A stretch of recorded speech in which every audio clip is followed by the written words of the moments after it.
It is the first day of the G20 summit in St. Petersburg, Russia, where world leaders are gathering to try to settle financial reforms. While the possibility of U.S. force in Syria is dominating the national and international news, the Obama administration says the focus of the G20 is still very much about working to settle financial reform. Washington Bureau Chief Jacqueline Policastro is on the ground at the G20 in St. Petersburg. And tonight she brings us an exclusive interview with one of the president's top negotiators at the summit. President Obama isn't the only U.S. representative meeting with world leaders here. I sat down with Lael Brainerd, the Undersecretary of the Treasury. She told me the top priority for the U.S. here at the G20 is to make sure the world economy grows in a strong and stable way. Tell me about the president's agenda coming into the G20. It's about making sure the global economy is strong and that the environment is good for our manufacturers, for our exporters, and that we're creating jobs for the middle class here in America. Your office has said that the U.S. is a source of strength, but I've talked to some members on Capitol Hill that say we have no business going overseas touting our economic policy because they don't think it's that good. We have this debt ceiling coming up. What's your message to countries around the world? Is the U.S. economy strong?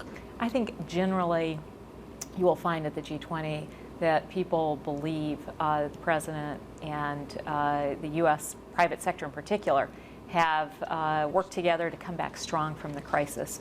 We are one of the strongest growing economies, but we need our trading partners to grow as well. What role do you think politics might play in this? You know, between Snowden, Syria, are you worried at all that it's going to take away from the important financial reforms that you're going to be going to the G20 to push on behalf of the United States? The president elevated the G20 because it contains all the biggest, most important economies in the world, and he's going to want to go and be focused on his jobs agenda.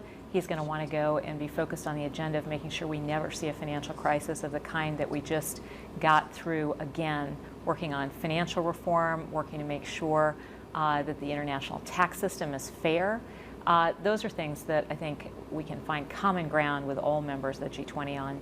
When I asked the Undersecretary about trade policy, she told me she's working on an agreement in Asia, calling the region's economy one of the most dynamic in the world. Brainerd said that if U.S. trade representatives can get the deal done, it will be great for the U.S. economy and our local businesses. Reporting in St. Petersburg, Russia at the G20 summit, I'm Jacqueline Policastro. And stay with 13 ABC for continuing coverage of the summit and how what comes out of that meeting could impact us right here at home. Tonight on Action News at 11, we're going to take you behind the scenes of getting to the G20. Still to come on